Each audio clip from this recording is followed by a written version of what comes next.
Oh, hello and welcome to a North Wales side-by-side video. This is just a little introduction to the video you're going to watch, and it's all about me explaining, with the help of a 3D model of my wrist, what's going on with my wrist at the moment. In the video, which I've already made and I've now got to re-edit, because I've put a 20-minute section at the end of the video after explaining what's going on, what has gone on in the past in my video. I've decided I'm not going to make you watch that video attached to the video you're going to watch now. I'm going to put a link in the description, so if you're interested to know what's been going on since 2015 with my wrist, you're quite welcome to go and click on the link and watch the video. But for now, even though I say it's half an hour long, it's not. I've taken off the last bit of the video, so you don't have to watch it if you don't want to, but I just think it's important at the moment you know what's going on and what I'm going through with this wrist and what they're going to do with the wrist. So I explain everything in this video now with the help of, well, you'll see it. There's a 3D model that I've been given, because I had a 3D print done on my arm, and the surgeon who I saw on Tuesday kindly given me a copy of the bones in my hand as a 3D model, and I explain what's going on. So enjoy the video. There's a lot of information in it. Thanks for watching. Please enjoy. Shut up and sit down.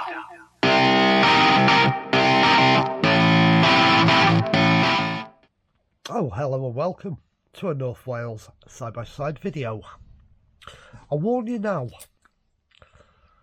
this video is quite long. I go into a lot of depth over a wrist injury I've got. This is the only way I've got of explaining what's going on with my wrist. This is a 3D scan that my surgeon gave to me on the 19th of November 2024 this year. So this is my wrist in 3D format, in actual size. So if I put my arm there, that is basically the bones inside my wrist. That's cost an absolute fortune. Now, you are now probably asking, why do I have a 3D printed scan of the inside of my right arm?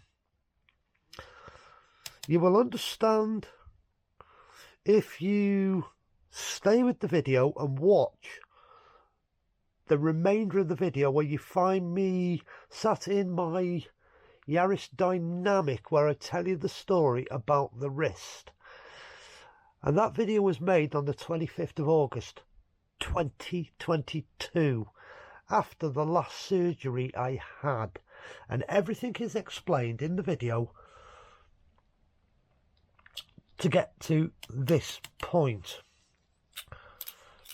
So if I start from the last surgery, which was removing an ulnar head replacement joint that I'd had in the wrist because it got damaged.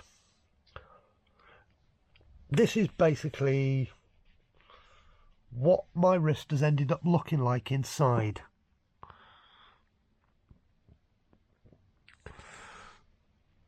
The joint that was put in was put into the end of the ulnar bone here. So it was like a ball and socket that fitted here. And there was a spike that ran down the bone to support the joint. Anyhow, that got damaged, burst out of the ulnar, and sort of instead of being in that position, the joint burst through the ulna here and went that away.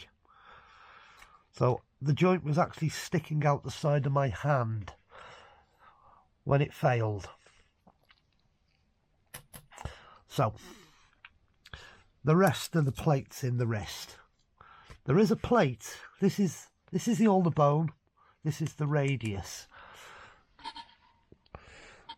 This here is the plate that's holding the ulna together after the joint burst out. It snapped the bone here. So to save this piece of bone, he plated the ulna here on the inside. But there is no joint on the ulna anymore. This bone just floats around in my arm. Right, on the radius, you will notice there's another plate. This one here. That is a wrist fusion plate. That is technically holding my hand on to the end of my arm, because I destroyed the radius bone here. I also destroyed all the cartilage in the joint here, and I destroyed all the cartilage in the bones here. So my hand technically wasn't connected to my arm. So this plate is holding my hand onto my arm, basically. Without that plate, my hand wouldn't stay on the end of my arm. So that plate's doing a very important job.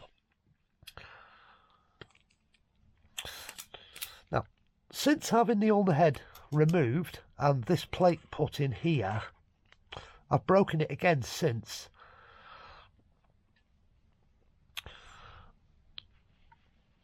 And as we stand at the moment, there is a fracture across the radius here.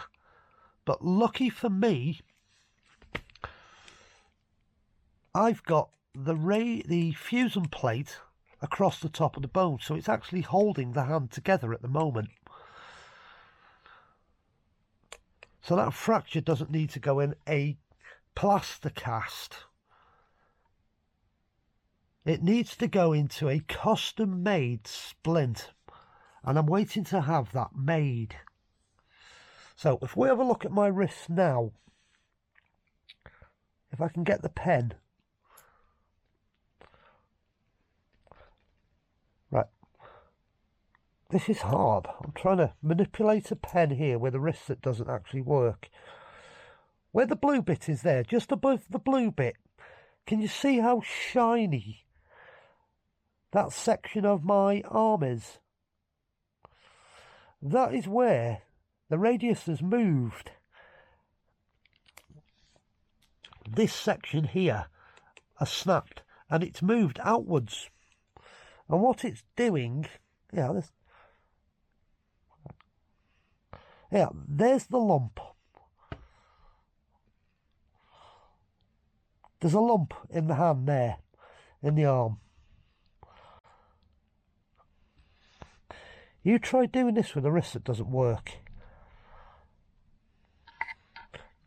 There, I'll use my little finger. This section here is bone that's almost sticking out the skin. That's the radius that's broken underneath the plate. So, that's what I saw him about the other day. Yes, the scars all over my arms. There's a scar there. There's a big long scar there. There's another one down there. They're all over it. Saw the surgeon 19th November 2024. Last Tuesday. And he gave me that. And he's given me that. I don't know. It's a nice thought. And it's also very easy to explain to you what's going on. So, it's looking very much like I've got 2 more surgeries coming up. One definitely. We've got to fix the radius. That is the first point of call. It needs to fix the fracture in the radius. But whilst I was talking to the surgeon, he said to me he may be able to, only maybe, he's not promising me anything, be able to do a new ulnar replacement joint. And he said to me, this isn't going to be a very nice surgery if you have it done, but it won't be done by himself. It will be done in Liverpool University Hospital by a professor who's developed a new ulnar joint. And as he explained it to me, what they will do is they will remove this piece of the ulnar bone up to here. Just take it out totally. They will then put a very, very long spike all the way down the ulnar bone to my elbow joint. So they'll use that section of bone there with a spike. Then there'll be a titanium rod to make up the piece of bone that they've removed with a new ulnar head fitted to it.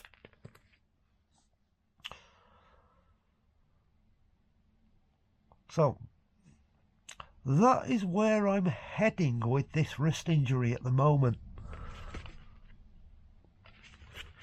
Definitely having that fixed, and I've got to wait to go and see this professor in Liverpool University to see if I am a suitable candidate for that particular surgery.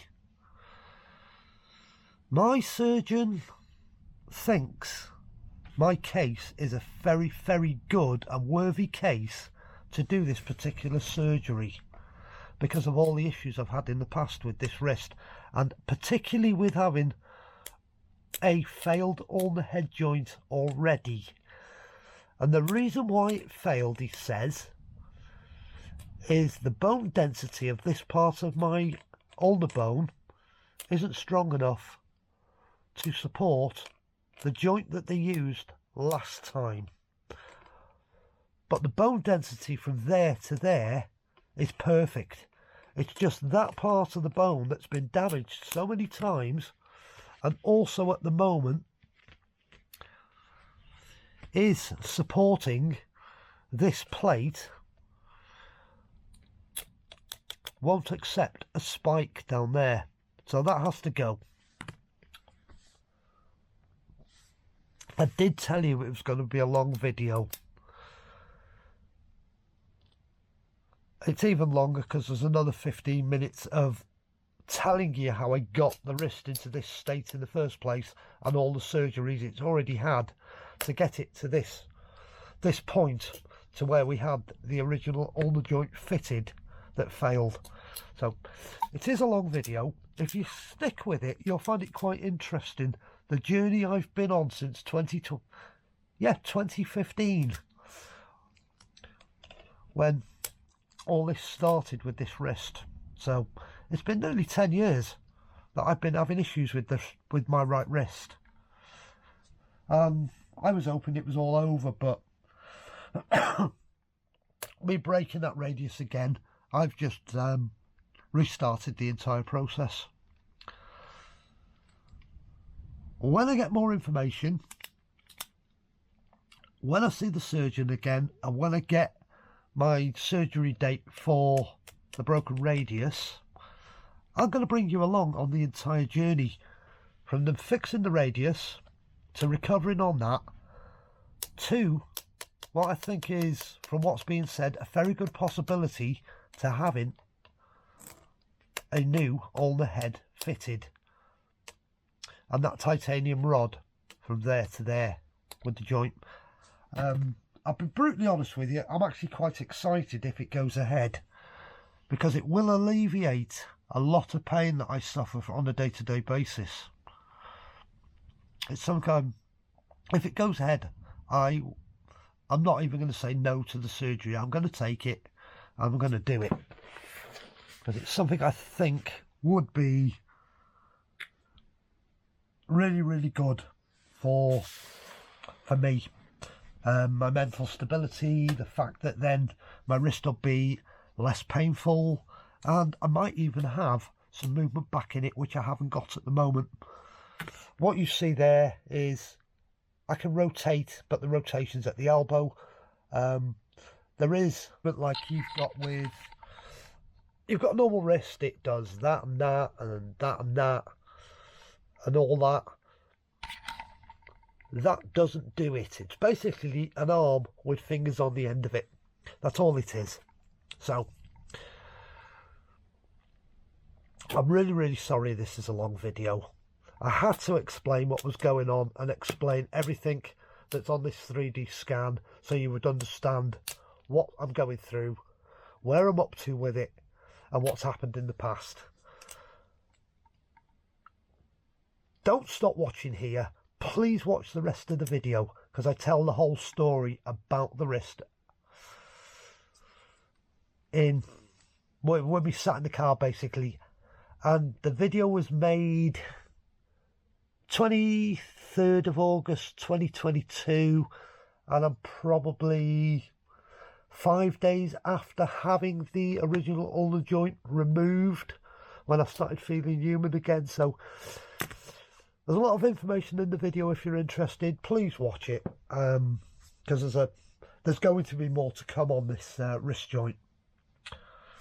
Thanks for watching. Thanks for bearing with me for what is now 15 minutes of me talking about a 3D printed model of my wrist. See, its actual size. That is my bones out of my wrist. Somebody's filleted me.